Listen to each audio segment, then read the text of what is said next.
Arrêt sur info avec Mathieu Rouault.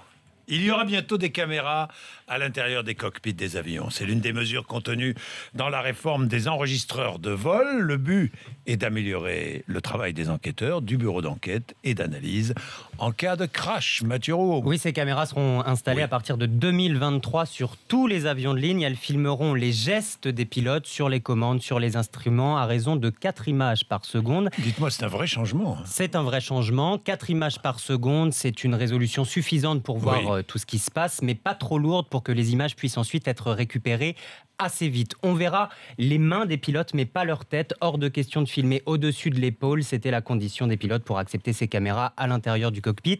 Et cette nouvelle technologie va évidemment changer beaucoup de choses pour les enquêteurs qui travaillent à la reconstitution des crashs, parce qu'on l'a vu dans les cas des vols Paris-Le Caire, Rio-Paris, la récupération, l'interprétation des boîtes noires ne suffit pas toujours à tout comprendre. On a les sons du cockpit, on a les sons de la cabine des passagers, mais les enquêteurs ont parfois besoin d'images. Il manque souvent d'éléments pour reconstituer le scénario exact de l'accident. Donc 2023, tous les avions de ligne de toutes les compagnies seront équipés de caméras. D'autres mesures sont prévues pour améliorer le travail des enquêteurs. Oui, maintenant les 2 boîtes noires seront disposées à 2 endroits différents de l'appareil, une à l'arrière, une à l'avant, pour avoir plus de chances de récupérer au moins l'une des deux. Elles contiendront aussi un nouveau système qui permet de garantir l'enregistrement systématique des 10 dernières minutes de vol. Leur durée de vie sera allongée. Aujourd'hui, les enquêteurs, on le sait, ont 1 mois. Il faut aller vite pour les localiser après un crash. Ils auront désormais 3 mois. Comment on va faire ? Eh bien, on va tout simplement installer une pile plus résistante. Et puis enfin, des travaux sont en cours pour élaborer